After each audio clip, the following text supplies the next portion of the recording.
3, 2, 1. Whenever Okay. you're ready. Start.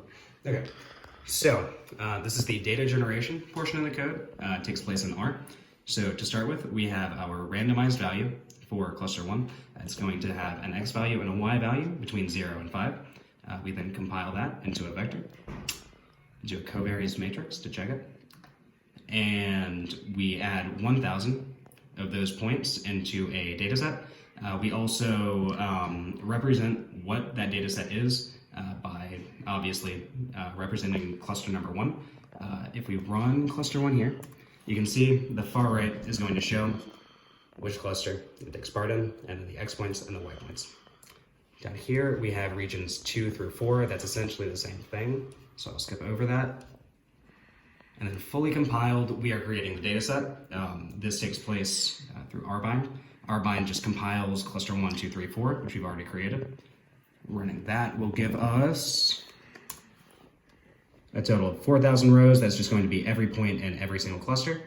For a visualization of that, we have randomized clusters right here, between 0 and 5, 0 and 5, between 0 and 5, 5 and 10, between 5 and 10, 5 and 10, and between 5 and 10 and 0 and 5 for clusters 1, 2, 3, and 4. We then export that into a CSV file and we move it to Python. So on the Python portion, we actually take the data and make sure we recluster it. So that's when we edit the different clusters to make sure the data points are in the correct place. So the way that we do that is we take in 5 parameters to the initialization for the cluster data class. And the first one is self, which basically refers to the data set that we're working with. Data, that actually comes from the CSV file. K, the number of clusters. Clusters, that represents the actual clusters assigned to the data points. So it's an array that matches up with the data array. So each data point has its own cluster that is assigned to. Centers is an array that will basically have just the existing centers on it. So we have just a list that is size K. This is where we initialize all the parameters. And we have 2 methods here that randomize the assignments of the centers. So this one does it at the beginning when there are no existing centers, and this one reassigns it during the k-means method. Reassigns the data point to a different cluster, but we didn't actually end up using this. We did it in our own way.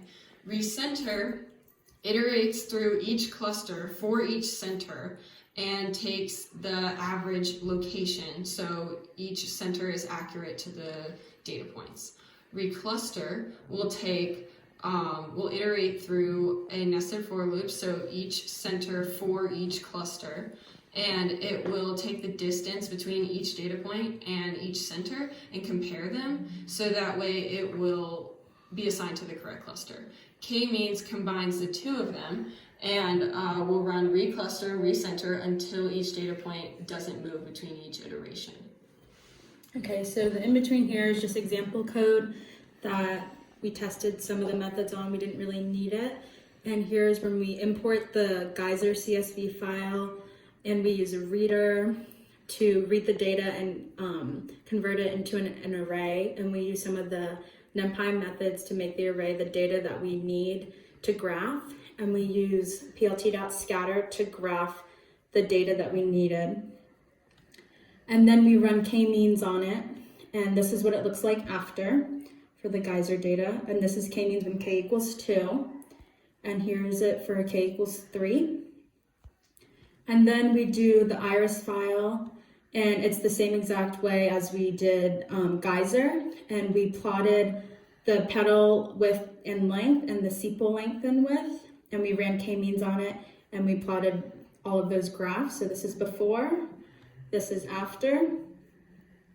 And lastly, we read the R data the same exact way as we did the other 2, and we plotted it right here. And for k-means, we used a for loop, so we color the clusters, and that's what that looks like.